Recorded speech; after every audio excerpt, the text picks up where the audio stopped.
Hello viewers, இன்னைக்கு நம்ம பார்க்க போறது Attack on Titans episode 20 part 2.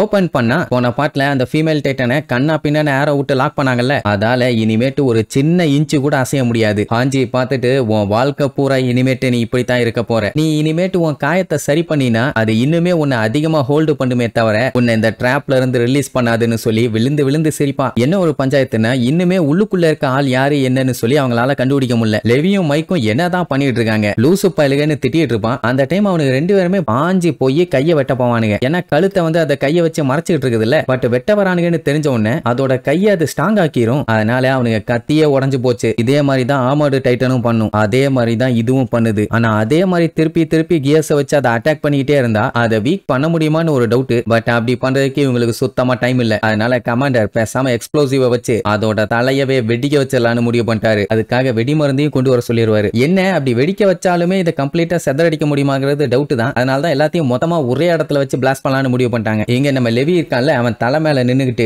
என்னமா கண்ணு உள்ளுக்குள்ள போய் ஒளிஞ்சுக்கிட்டீங்கன்னா எங்களுக்கு உன் கூட விளையாண்டுட்டு இருக்கலாம் டைம் இல்ல, சட்டு புட்டுன்னு வெளியில வா, நீ இப்படியே உள்ள இருந்தீங்கன்னா என்ன ஆகும்னு நினைச்சிட்டு இருக்க, தப்பிச்சிடலாமா, முதல்ல எங்கிட்ட இருந்து உன்னால தப்பிக்க முடியுமா, இதுக்கப்புறம் நாங்க உன்னை வச்சு பண்ணுவோம் பாரு சம்பவம், அதுவும் எங்க ட்ரூப்ஸ் மட்டும் இல்லாம ஏகப்பட்ட பேர்த்த நீ கொண்டிருக்க, அது உனக்கு என்ன ஃபன்னா இருக்குதா, இனி நான் உன்னை வச்சு பண்ண போறேன் பாரு பெரிய ஃபன்னு, நீ எங்களை ரொம்ப அண்டர் எஸ்டிமேட் பண்ணிட்ட, நான் என்ன பண்ண போறேன்னா உன் கையை காலுன்னு எல்லாத்தையுமே துண்டு துண்டா வெட்டுவேன், அது திரும்பி வளர்ந்துரும் ரைட்டா, ஆனா நான் வெட்டும் போது உனக்கு வலிக்கும் தெரியுமா, அந்த வலி தான் எனக்கு வேணும், நீ உயிரோட அந்த வலியை அனுபவிக்கணும், அதுக்கப்புறம் உன்னன்னு சொல்லிட்டு எடுப்பான். பட்டனே அது என்ன யோசிச்சதுன்னு தெரியல, ஒரு கத்து கத்தும், சொல்ல போனா எல்லாருக்கும் காது கிளியற அளவுக்கு கத்தும். அந்த சத்தம் அவங்களுக்கு மட்டும் இல்ல, இந்த ஃபாரஸ்டோட என்ட்ரன்ஸ்ல இருக்காங்க இல்லையா அவங்க வரைக்கும் கேட்கும். அப்படி ஒரு கொடூரமான சத்தம். தேவி புடிச்சு பச்சை பச்சை திட்டுவாங்க, என்ன சீன் போடுறியா, இப்ப என்ன வெங்காயத்துக்கு கத்திட்டு இருக்கேன்னு. சுத்தி இருக்க யாருக்குமே ஒண்ணும் புரியல. அந்த டைம் மைக் கமாண்டர் கிட்ட திடீர்னு எல்லா டைரக்ஷன்ல இருந்தும் டைட்டன்ஸுங்க நம்மள நோக்கி தான் வந்துகிட்டு இருக்கும்பா. கமாண்டருக்கு பயங்கரமா ஷாக் ஆயிரும். இதனடா புது பஞ்சாயத்துன்னு, இவ்வளவு நேரம் மரத்துக்கு மேல நின்னுட்டு இருந்தவங்க எல்லாத்தையுமே அட்டாக் பண்ணணும்னு மேல ஏற முக்கிட்டு இருந்துச்சுங்கல்ல, அதெல்லாம் எதையுமே கண்டுக்காம இப்ப அந்த ஃபீமேல் டைட்டன் எங்க இருக்கோ அதை நோக்கி வேற லெவல்ல வெறி கொண்டு ஓடிட்டு இருக்குதுங்க. அந்த இடமே அதிருது. அப்படின்னா இது எல்லாமே அபேரன்ஸ் டைட்டன்ஸா, சரி இது எதுவா இருந்தா என்ன, இவங்களோட வேலையை அந்த டைட்டன்ஸை உள்ள போக விடாம தடுக்கணும். அதுங்க போக ஆரம்பிச்சிருச்சுங்க, இனி சம்பவம் பண்ண வேண்டியதான். அதனால பின்னாடியே வட்டிட்டு போவாங்க. அப்போ ஷாஷா மிகாசாவை கூப்பிட்டு இதே சத்தத்தை நான் எங்க இருந்து வந்தனோ அந்த காட்டு பகுதியில கேட்டிருக்கேன் அப்படின்னு பீதியோட சொல்லுவா. அதாவது இலக்கறதுக்கு இனிமேட்டு எதுவுமே இல்ல அப்படின்னா தான் இந்த மாதிரி அழுக சத்தத்துல அனிமல்ஸுங்க கத்தும். ஆனா இது யூசுவல் இல்ல, இந்த காட்டை நீ அண்டர் எஸ்டிமேட் பண்ணாத, உன் உசுருக்கே ஆபத்துன்னு பீதியாக்கி விடுவா. ஏமா நானுமே காட்டுல வளர்ந்தவாதாமா எனக்கு தெரியும்பா, இல்ல உனக்கு புரியலன்னு காட்டு கத்துவான். ஆனா அவளுக்கு நல்லா புரியுது ஷாஷாவோட இன்ட்யூஷன் யூசுவலி கரெக்டா தான் இருக்கும்னு. அது மட்டும் இல்லாம அவ ப்ரெடிக்ட் பண்ற விஷயம் எல்லாமே கரெக்டா தான் நடக்கும். அண்ட் அருமின்னு ஒரு மேட்டர் சொன்னால இந்த மாதிரி சென்டர்ல தான் நம்ம இறந்திருப்பான்னு, அப்படின்னா அவன் அங்க இருக்கதான் வாய்ப்புகள் ஜாஸ்தியா இருக்குதுன்னு அந்த இடத்தை நோக்கி கிளம்பிடுவான். அப்படியே கட் பண்ண இங்க எர்வின் வந்து எக்ஸ்ப்ளோசிவ்ஸ் எல்லாத்தையுமே ரெடி பண்ணுங்கன்னு சொல்லி ஆர்டர் போட்டுட்டு இருப்பாரு. ஆனா டைட்டன்ஸோட ஃபர்ஸ்ட் வேவ் பாத்தீங்கன்னா ஈஸ்ட் சைடுல இருந்து வந்துகிட்டு இருக்குது. அதை தடுக்கலைன்னா இவங்க எல்லாத்துக்குமே பிரச்சனை. சரின்ட்டு ஃபர்ஸ்ட் ஒரு டீம் அனுப்புவாரு. அவங்க என்ன பண்ணுவாங்கன்னா அதுங்க முன்னாடியே வீம்புக்குன்னு எஸ்கேப் ஆகி போவாங்க. அப்பதான் விரட்டிக்கிட்டு பின்னாடியே வரும்னு. ஆனா அதுங்க கண்டுக்காம போகும். இதுங்க என்ன அபேரன்ஸ் டைட்டன்ஸா, அது பாட்டுக்கு போதுங்க கண்டுக்காம. சரின்ட்டு இந்த மேட்டரை லெவி கிட்ட இன்ஃபார்ம் பண்ணுவாங்க. அவங்க கடுப்பாவான், நீ ஏதோ பண்ணி எல்லாத்தையுமே இந்த பக்கம் கிளப்பி விட்டுட்டு இல்ல இரு கவனிச்சுக்கிறேன்னு வந்துட்டு இருக்க டைட்டன்ஸ் எல்லாத்தையுமே போட்டு பொலன்னு பொலந்து கட்டுவான். ஆனா அதுல சின்ன சின்ன டைட்டன்ஸுங்க இருக்கும்ல, அதுங்க எஸ்ஆகி போய் ஃபீமேல் டைட்டனை சாப்பிட ஆரம்பிக்கும். கேப்டன் எர்வினுக்கு ஒண்ணும் புரியல,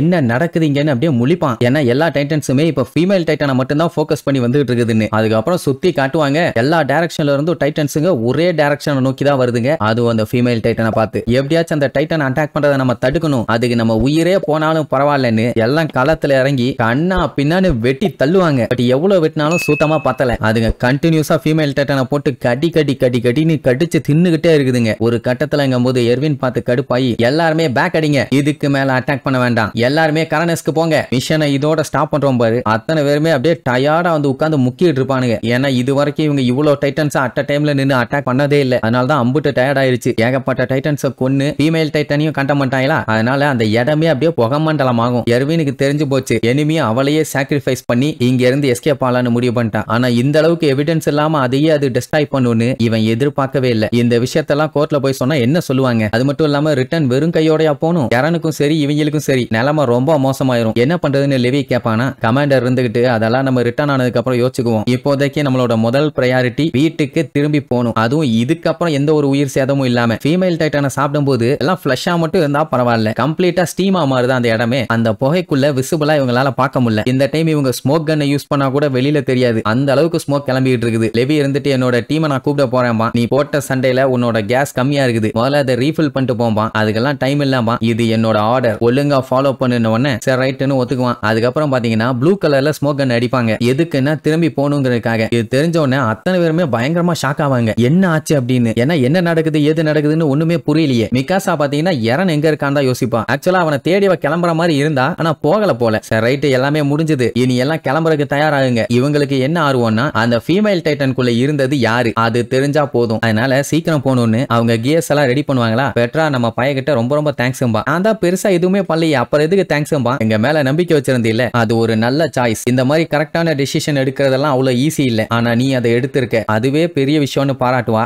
பொசாடோ ஓவரா பில்டப் பண்ணுவான். ரொம்ப அவனுக்கு எடுத்து குட்டிச்சவராக்காத, இந்த மிஷன் கம்ப்ளீட் ஆகிற வரைக்கும் இதே மாதிரி தான் நீ கரெக்டா இருக்கணுங்கிற மாதிரி அட்வைஸ் பண்ணுவாரா. ஓகே சார் நான் இருக்கிறேன்பா. அப்போ ஜின்னு பெட்ராவையும் பொசாடாவையும் கூப்பிட்டு, நீங்க ரெண்டு பேருமே உங்க ஃபர்ஸ்ட் மிஷன்ல அழுது பேண்ட்லயே போயிட்டீங்க, ஆனா இப்போ பரவாயில்ல நல்லா வளர்ந்துட்டீங்கப்பா. உடனே பெட்ரா கத்துன்னு கத்துவான், அதை ஏன்டா இப்போ சொல்லிட்டு இருக்கேன்னு. ஏன்னா நம்ம பையன் அவங்க கூட கம்பேர் பண்ணும்போது எல்லாம் வெறித்தனமா தானே வந்தான், அதனால அதை சொல்றாங்க. இவனால நம்பவே முடியல, என்ன இப்படி எல்லாம் பண்ணிருக்காங்களான்னு. பெட்ரா என்ன சொல்லி திட்டுவானா, இப்படி எல்லாத்துக்கு முன்னாடி இந்த மேட்டரை சொன்னீனா இனி எப்படா எங்களை மதிப்பாங்க பானங்கட்ட பையலன்னு. பொசாடா இருந்துட்டு, நான் உன்னை விட அதிகமா கொண்டிருக்கேன், என்னை இன்சல்ட் பண்றேன் பாரு, சொல்றதுனாலே ஒருத்தங்க சோல்ஜர் ஆக முடியாது, அதுக்கு முதல்ல தகுதி வேணும் அப்படின்னு உடனே மாத்தி மாத்தி கலவரம் போயிட்டு இருக்குது. எல்லா மொத்தத்துல காமெடி பண்ணிட்டு இருப்பாங்கன்னு வைங்க. அந்த டைம் முக்காடு போட்ட ஒரு மூதேவி பச்சை கலர் ஸ்மோக் ஒண்ணு அடிச்சு விடுவான். அது யாருன்னு தெரியல, சம் அன்னோன் பர்சன், ஆனா அது கண்டிப்பா கேப்டன் லெவியா தான் இருக்கணும்னு சொல்லிட்டு இவங்களும் இந்த பக்கம் இருந்து கிரீன் சிக்னல் கொடுப்பாங்க. உடனே அந்த இடத்தை நோக்கி முக்காடு போட்ட பர்சன் வந்து வேகமா போறான். அதே நேரம் கமாண்டர் எர்வினோட டீம் கிளம்பி போயிட்டு இருக்கும்போது ஹாஞ்சி என்ன சொல்லுவானா, எதுக்காக லெவியோட கியர்ஸ் எல்லாத்தையுமே ரீசப்ளை பண்ண சொன்னேன், அது தேவையில்லாத டைம் வேஸ்டும்பா. எர்வின் இருந்துட்டு, அந்த ஃபீமேல் டைட்டனை மத்த டைட்டன்ஸ் எல்லாம் சாப்பிட்டதை பார்த்தேன், ஆனா உள்ளுக்குள்ள இருந்த பர்சனை யாராச்சும் சாப்பிட்டு நீ பாத்தியா,